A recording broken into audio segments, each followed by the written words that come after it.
Depuis la prise de fonction de M. Narcisse Sepi Yesso, l'École nationale d'administration a entamé une profonde transformation, redéfinissant à la fois son ambition et son fonctionnement.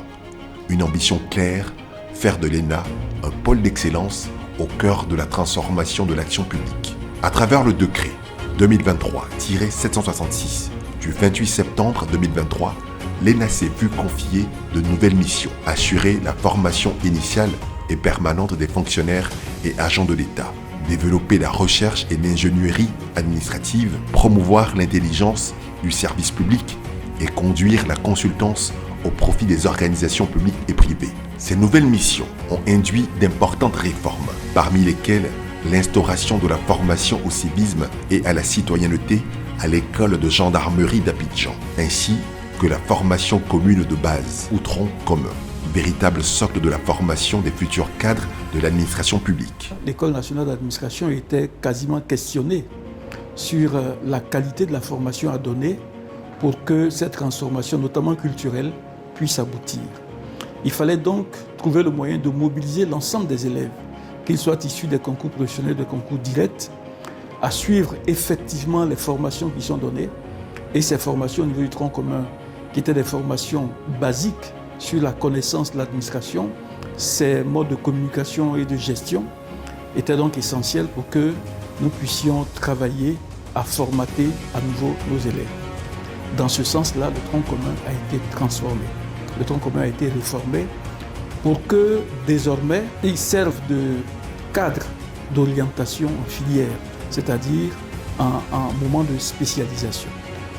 Ainsi, nous avons donc décidé, avec l'impulsion et la bénédiction de Madame le ministre d'État, de faire en sorte que le tronc commun compte pour 60% dans la moyenne cumulée vers l'orientation et que 40% soit réservé à la moyenne d'accès à l'École nationale d'administration à l'occasion des concours. Ainsi, les 2 dernières années, ce tronc commun a permis de reniveler les qualités de nos élèves et de procéder donc à leur orientation dans les différentes filières de formation que nous avons à l'École nationale d'administration. En 2025, cap sur la 61e promotion de l'ENA. Composée de 853 élèves, cette promotion réunit 635 admis au concours direct, 208 issus des concours professionnels ainsi que des auditeurs de la police nationale, des eaux et forêts et même des apprenants venus de la République centrafricaine. Le 6 mars 2025, ces élèves ont fait leur rentrée solennelle lors d'une cérémonie présidée par Madame Anne-Désirée Oloto Lamizana, ministre d'État, ministre de la fonction publique et de la modernisation de l'administration.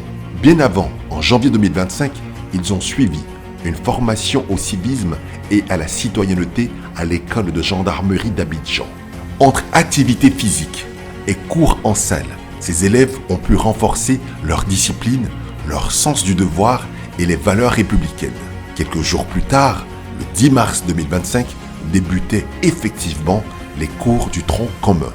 Pendant 6 mois, ces élèves ont suivi un programme riche et varié. Ce qu'il est important de noter, c'est que ce tronc commun qui avait pour ambition de fournir aux élèves qui accèdent à l'ENA et qui se préparent à servir à l'administration, de connaître les basiques de l'administration, c'est-à-dire toutes les modalités de communication de l'administration, ces modalités de gestion, tant des ressources humaines, des ressources financières, que des politiques et programmes à mettre en œuvre en administration, que sur les valeurs à décupler pour mieux servir l'administration publique.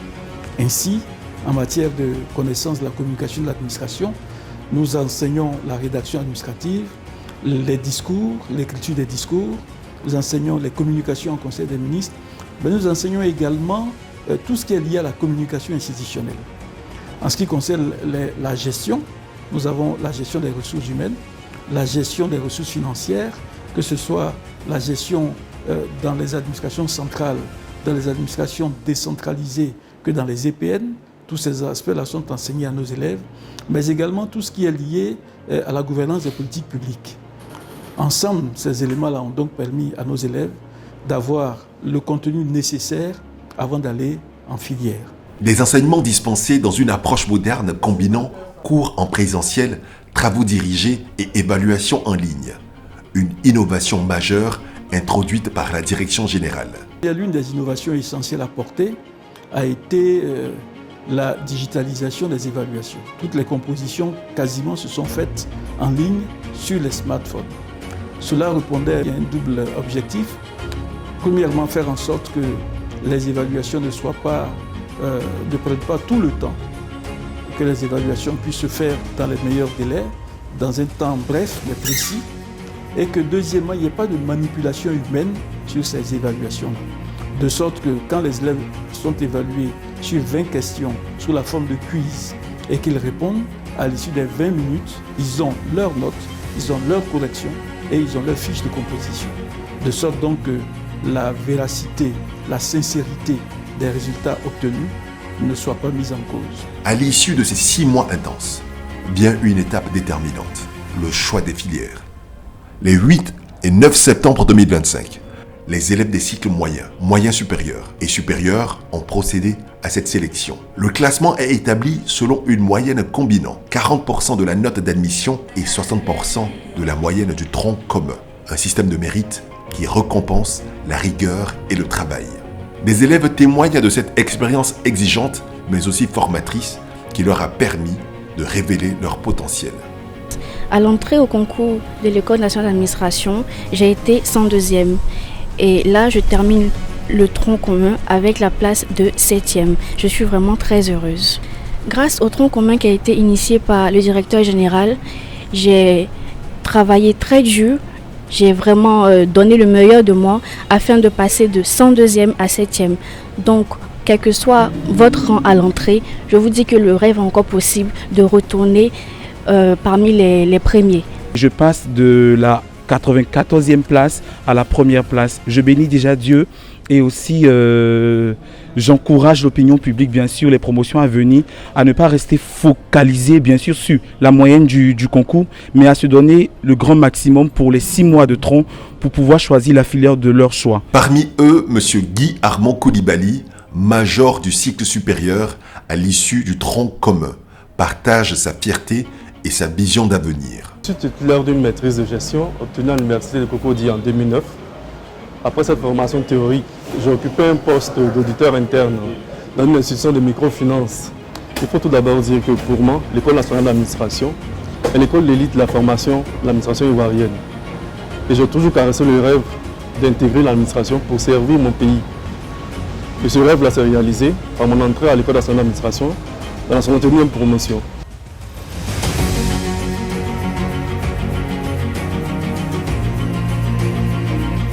Je suis un éminent sentiment de sérénité. Il faut dire que au moment à l'entrée, j'étais 22e. Et après la formation commune de base, j'occupe le rang de major premier. Je suis tranquille parce que je compte porter mon choix sur la filière diplomatie.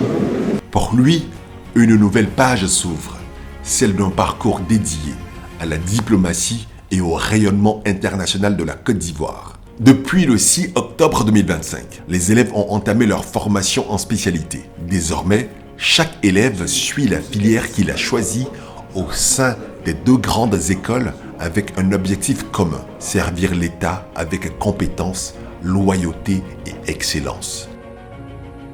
Vous noterez bien que l'ambition du gouvernement est de disposer de fonctionnaires de qualité, de fonctionnaires valeureux, de fonctionnaires vertueux, pour conduire cette administration que l'on veut catalysatrice du développement économique et social.